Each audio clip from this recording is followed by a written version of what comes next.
नमस्कार बच्चों।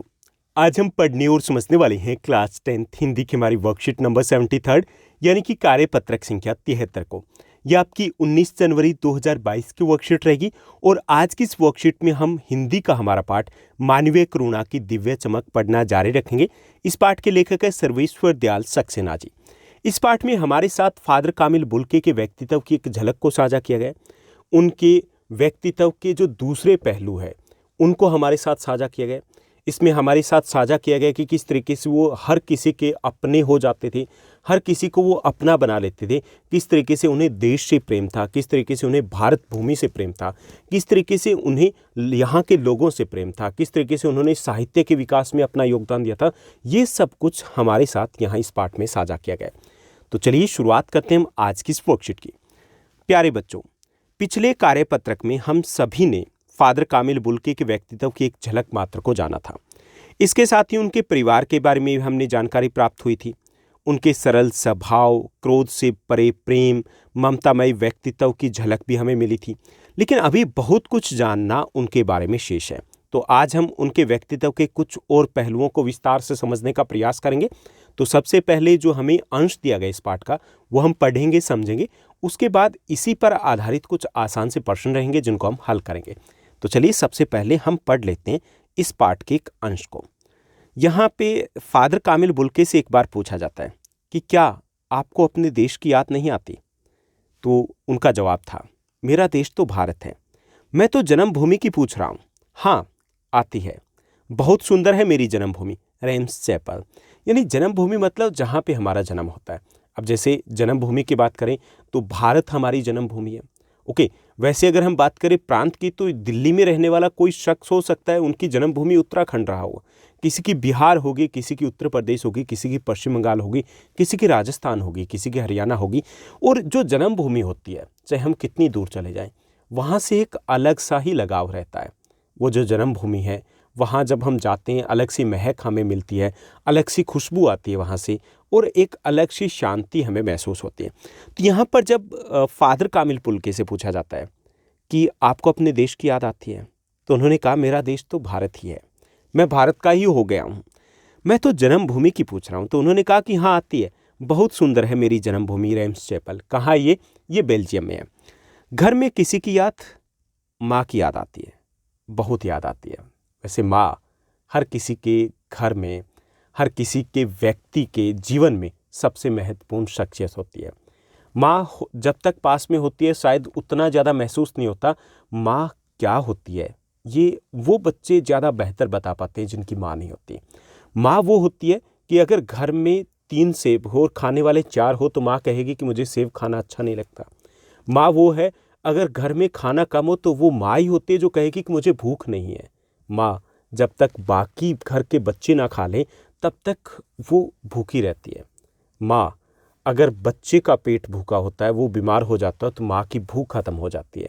माँ जो उपवास रखती है, लेकिन उपवास जब रखती है तो वो अपने बच्चों के लिए मांगती है, अपने लिए कभी कुछ नहीं मांगती। माँ वो होती है जो अपने बच्चे को सूखे में सुला करके खुद गीले में सो जाती है, लेकिन कभी शिकायत नहीं करती। तो यहाँ पर जब फादर कामिल बुल्के से भी पूछा जाता है कि घर में किसकी याद आती है, तो माँ की याद आती है, बहुत याद आती है। फिर अक्सर माँ की स्मृति में उन्हें डूब जाते हुए देखा है कि जब माँ की बात की जाती थी तो वो थोड़े से भावुक हो जाते थे, आंखों से आंसू छलक आते थे, आंखें गीली हो जाती थी, आंखें नम हो जाती थी और वो उन यादों में डूब जाते थे। जैसे उन्हें भी लगता था कि अब दौड़ करके जाऊं, माँ के पास जाऊं। उनकी माँ की चिट्ठियां अक्सर उनके पास आती थी। अपने अभिन्न मित्र डॉक्टर रघुवंश को वह उन चिट्ठियों को दिखाते थे। अब ये डॉक्टर रघुवंश की अगर बात की जाए तो डॉक्टर रघुवंश सहाय वर्मा जी हैं ये, जो उनके अभिन्न मित्र थे और बचपन से इनके दोनों हाथ नहीं थे। रघुवंश सहाय जी की अगर बात की जाए, हालांकि उसके बाद भी ये बाद में बहुत आगे तक अध्ययन करते हैं और साहित्य जगत में एक अच्छा बड़ा नाम भी बनाते हैं अपना। तो ये उनके अभिन्न मित्र थे और पिता और भाइयों के बहुत लगाव। हालांकि उनके लिए अगर हम फादर कामिल बुल्के की बात करें तो उनके मन में माँ के लिए बहुत ज़्यादा श्रद्धा थी, प्रेम था, लगाव था, अपनापन था, लेकिन पिता और भाइयों के लिए बहुत लगाव मन में नहीं था। इसका शायद कारण ये रहा था कि वो ज़्यादातर उनके पास नहीं रहे थे। पिता बिजनेसमैन थे, व्यवसायी थे, वहीं एक भाई पादरी हो गया है और एक भाई उनका काम करता था। ओके, उसका अपना परिवार है, यानी कि वो शादी कर चुके हैं। उनकी बहन सख्त और जिद्दी थी, बहुत देर से उसने शादी की थी। फादर को एक आध बार उसकी शादी की चिंता व्यक्त करते उन दोनों में देखा भी गया था कि वो पत्रों में अक्सर अपनी माँ के साथ चर्चा किया करते थे कि उनकी बहन की शादी नहीं हुई थी, उसकी उनको चिंता भी रहती थी। भारत में बस जाने के बाद 2 या 3 बार वो अपने परिवार से मिलने भारत से बेल्जियम गए थे। लेकिन मैं तो सन्यासी हूँ, आप सब छोड़कर क्यों चले आए? यहाँ पे जब उनसे पूछा गया कि माँ की बहुत याद आती है, और उसके बाद वो थोड़े भावुक हो जाते हैं, लेकिन फिर कहते हैं कि मैं तो सन्यासी हूँ, मेरे लिए परिवार है वो मायने नहीं रखता, मेरे लिए अब जो समस्त दुनिया है वो मेरा परिवार है। अब उनके बाद उनसे पूछा जाता है उसके बाद कि आप सब छोड़ करके क्यों चले आए, तो उसके बाद वो क्या कहते हैं ये हम अगली वर्कशीट में पढ़ने वाले हैं। तो ये था हमारा आज का अंश इस पाठ का।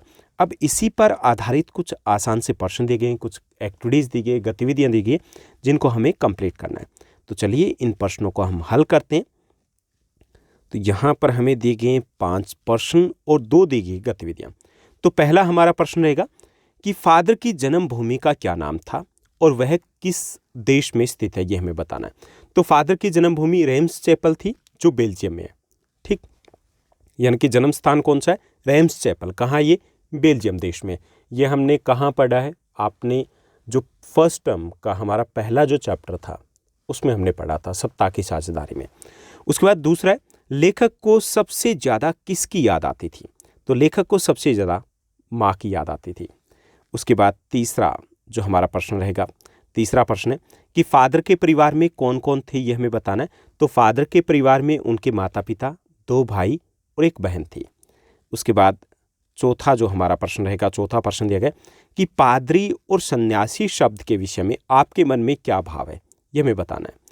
कि जो पादरी क्या होते हैं, जो जैसे पुजारी होते हैं मंदिर में या फिर मस्जिद में होते हैं, जो मस्जिद में, या जैसे हम कह सकते हैं कि गुरुद्वारा में जो पाठी होते हैं, उसी तरीके से चर्च में पादरी होते हैं। ओके, तो ये जो कोई भी शख्सियत हो किसी भी धार्मिक स्थान पर जो रहते हैं, तो उनको जब हम देखते हैं तो एक अलग सा सुकून, शांति महसूस होती है।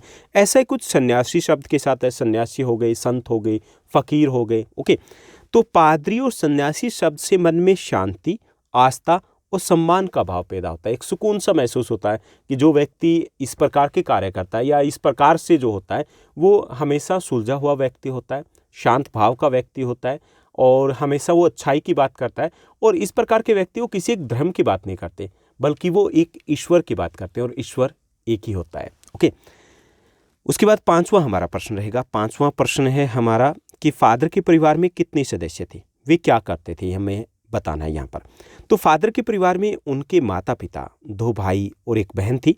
पिता व्यवसायी थे, एक भाई पादरी थे जबकि दूसरा भाई अपना काम करता था और शादीशुदा था। उनकी बहन ने बहुत देर से शादी की थी। ओके, उसके बाद छठा हमारा प्रश्न रहेगा, गतिविधि है ये। गतिविधि दी गई कि कार्यपत्रक से कठिन शब्द छांटकर अर्थ सहित हमें लिखना है। ठीक, तो यहाँ पे कठिन शब्द तो वैसे आज की इस वर्कशीट में मिले ही नहीं हमें, लेकिन फिर भी कुछ शब्द मैंने अलग से लिख दिए। जन्मभूमि, इसका अर्थ होता है जन्म स्थान। समृद्धि यानी कि याद, लगाव मतलब जुड़ाव, डूबना मतलब यादों में खोना।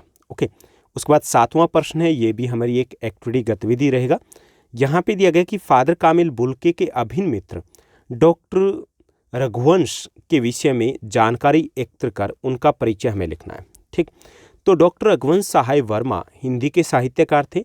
वे इलाहाबाद विश्वविद्यालय में हिंदी विभाग के अध्यक्ष रहे हैं और साथ साथ Indian institute of advanced studies Shimla के वो फेलो रहे हैं।